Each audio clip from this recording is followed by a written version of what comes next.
Today, we're going to continue our exploration of the 13 principles of faith as articulated by the Rambam. Now, the title of this podcast is God is Eternal, and we're going to be speaking about the Rambam's fourth principle of faith. And don't forget to check out the other podcasts in this series if you need to catch up. Okay, so naturally, you might think that the Rambam would have just come out and used the word nitzchi, which means eternal in Hebrew, but he doesn't. The Rambam uses an interesting expression when it comes to describing God in this way, and that expression is kadmut. This word does not mean eternal. It means pre-existing. It means that nothing could have existed before God.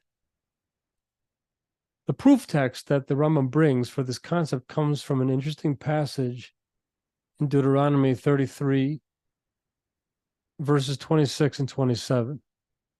So the verses state, "There is no God, O Yeshurun." Yeshurun is a nickname for the Jewish people. "There is no God, O Yeshurun, who rides through the heavens to help you, through the skies in his majesty." Now, the next verse can be read in two different ways. Either as the eternal God is a refuge, or the eternal, or the skies that were mentioned in the previous verse are a refuge for the eternal God. If we understand the verse to mean that the eternal God is a refuge, it implies that the entire creation exists within him. So he preceded it. If we understand it to mean the heavens are the dwelling place of the eternal God, then the heavens don't refer to the blue sky over planet Earth, but to the spiritual realm beyond the world. So we have the implication of a being that is unaffected by whatever goes on within the created universe. And the commentary .9in, commentary on the Torah, says this outright. The heavens, meaning the realm beyond the created world, are God's place. Of course, don't take that literally. God does not occupy physical space. He is not bound by physical space. But it's his place because he precedes everything. That's the connection that .9in makes. By the way, the original language of that verse, when we say the refuge, that God is a refuge, or the heavens are the refuge of God, is me'oneh elokei kedem. It's a refuge for the God that is kedem, which really means pre-existing, the pre-existing God. So it might be translated as the eternal God, but even in the verse, he's described as pre-existing. Does this necessarily imply that he is eternal if he's pre-existing? Is there a difference between the two ideas, between the two concepts? Let's think about this. So the answer is yes. In fact, the distinction between something being a first cause and being eternal lies in the nature of their existence and their relationship to time itself. When we say that something is a first cause, we are referring to its role in initiating or causing a series of events or actions. It's the starting point, the origin, or the primary factor that sets everything else in motion. In the context of philosophical or theological discussions, the concept of a first cause often relates to the question of the ultimate source or explanation of the universe and its existence. Know that it's not just Torah scholars who have wondered about this. On the other hand, when we say that something is eternal, we're referring to its quality of existing without a beginning or an end. It transcends the limitations of time and remains in a state of timeless existence. The concept of eternity implies a timeless or infinite nature, where the entity or concept in question has always existed and will continue to exist indefinitely. Now, while these two concepts are related, they're not necessarily the same. It is possible for something to be a first cause without being eternal. For example, in some philosophical arguments for the existence of God, God is considered the first cause that initiates the chain of events leading to the creation of the universe. That's what we have so far. However, it's not necessarily asserted that God is eternal in the sense of having always existed without a beginning, which of course is something that we believe. Well, conversely, something could be eternal without necessarily being a first cause. For instance, in certain cosmological models, not the ones we'll talk about today, the universe itself is considered to be eternal, existing without a beginning or an end. However, it may not be regarded as a first cause because it's seen as part of an ongoing cycle of cosmic expansion and contraction. Now, when we think of the first cause argument and where that comes from, in the Mishneh Torah, which is Rambam's magnum opus, it's hard to say that in the sense that he was so prolific and was the author of so much. But over there, the Rambam goes into much more detail about these faith precepts. The very first halakha in the Mishneh Torah states that one must believe that all existence has a pre-existing being. And this sounds similar to the first cause argument, which is a way of presenting the pre-existence of a creator. That argument dates back at least to the 4th century BCE, before the Common Era, to the writings of both Plato and Aristotle. There are very important distinctions between how Plato and Aristotle each conceived of a first cause, however. Plato stated that all of the movement in the universe, the stars and celestial bodies, was imparted motion. Something had to have initiated it.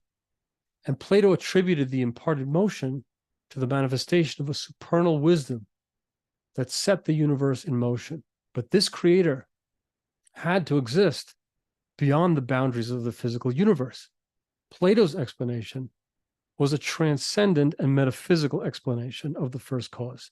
The creator was directly involved in creation. But Aristotle had a different way of looking at things. It made sense that there was a prime mover, as he called it, meaning some force or being that caused all of the movement in the universe. But he did not necessarily limit the idea initially to a single prime mover.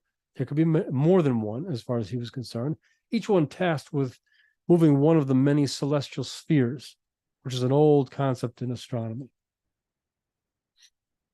Eventually, though, Aristotle also came to an understanding that there must be a deity who started the whole process, but he did not conceive of this being as being directly connected to the creation as a voluntary act or desire. You see, as a good Greek philosopher, he was really into contemplation, like everybody else.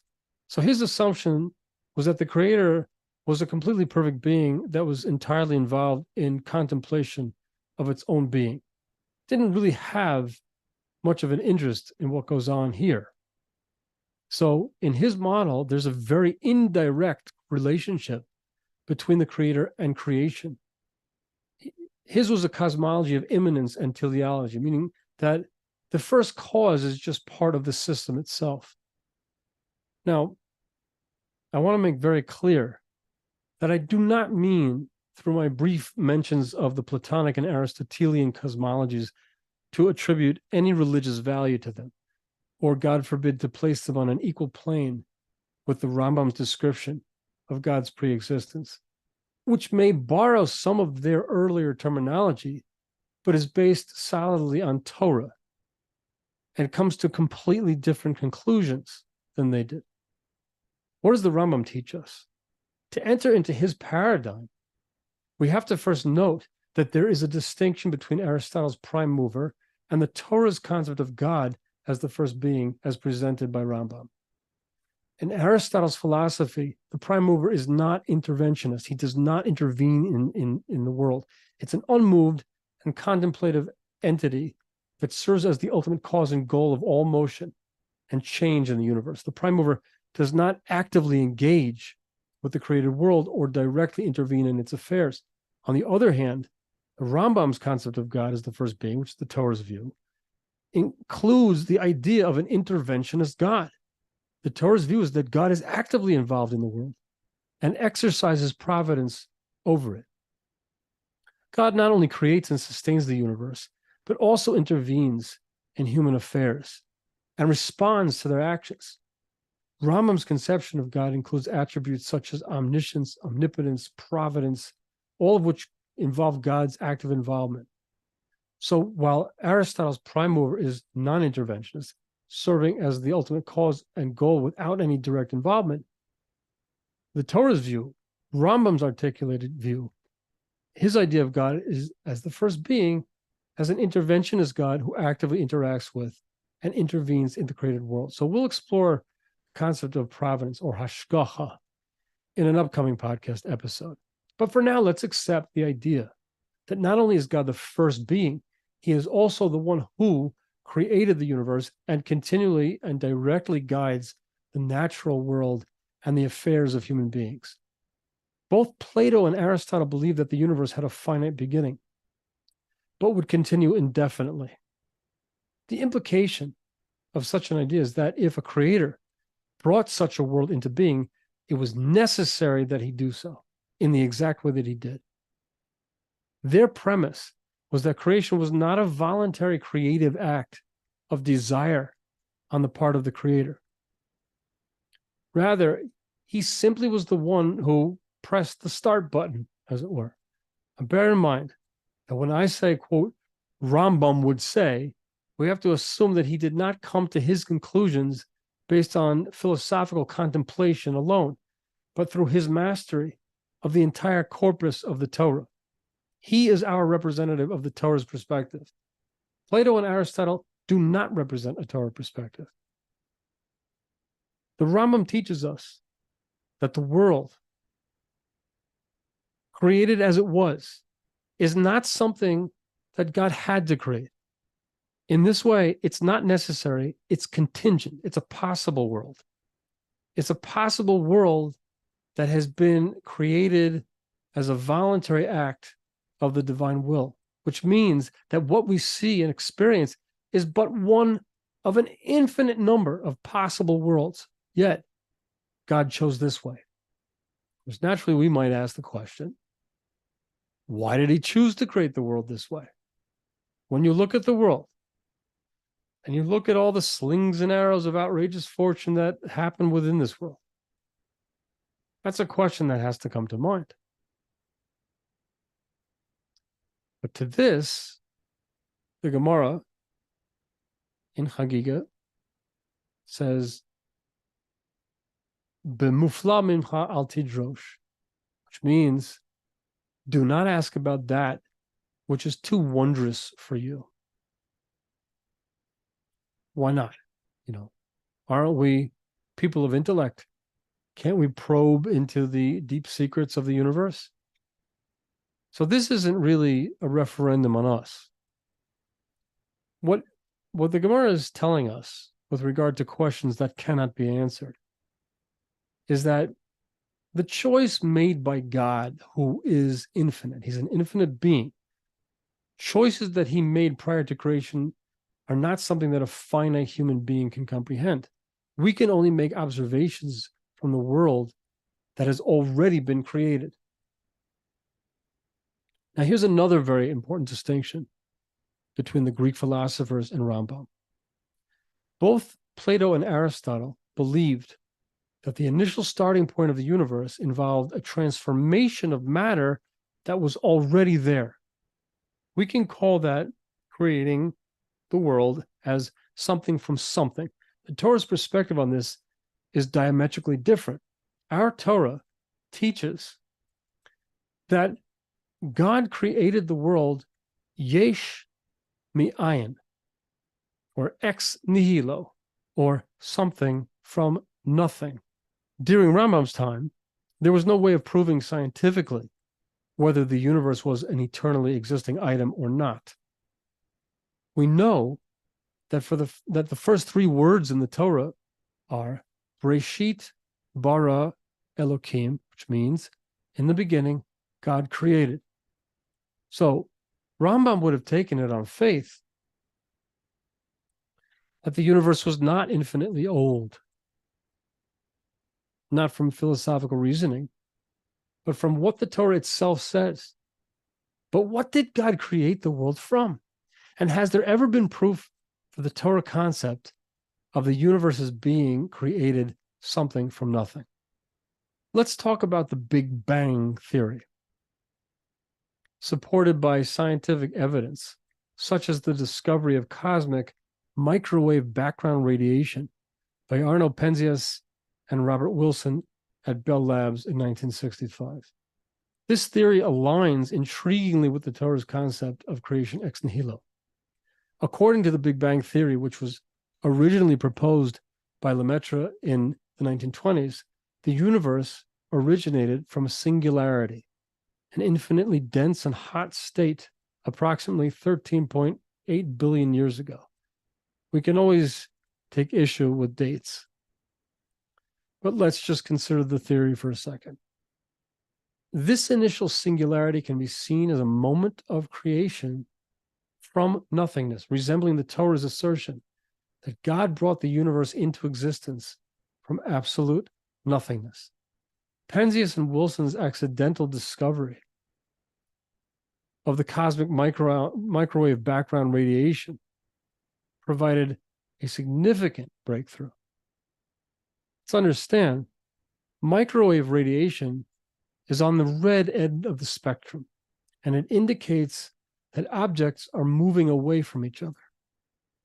When objects move towards each other, then the wavelength becomes much shorter, or I should say the frequency of the wavelength becomes much shorter and goes towards the blue end of the spectrum. But when they're on the red end of the spectrum, it means that objects are moving away from each other. Penzias and Wilson detected faint uniform radiation emanating from all directions, which turned out to be residual energy from the early stages of the universe. This discovery lends support to the Big Bang theory and its idea of a finite beginning, which in turn echoes the Torah's concept of creation ex nihilo. While the Big Bang theory primarily focuses on the scientific aspects of the universe's origins, doesn't explicitly address the role of a divine being, its findings align with the theological notion of God as the ultimate creator. The theory's description of an initial singularity resonates somewhat, at least, with the Torah's belief in God's act of bringing the universe into existence from nothing.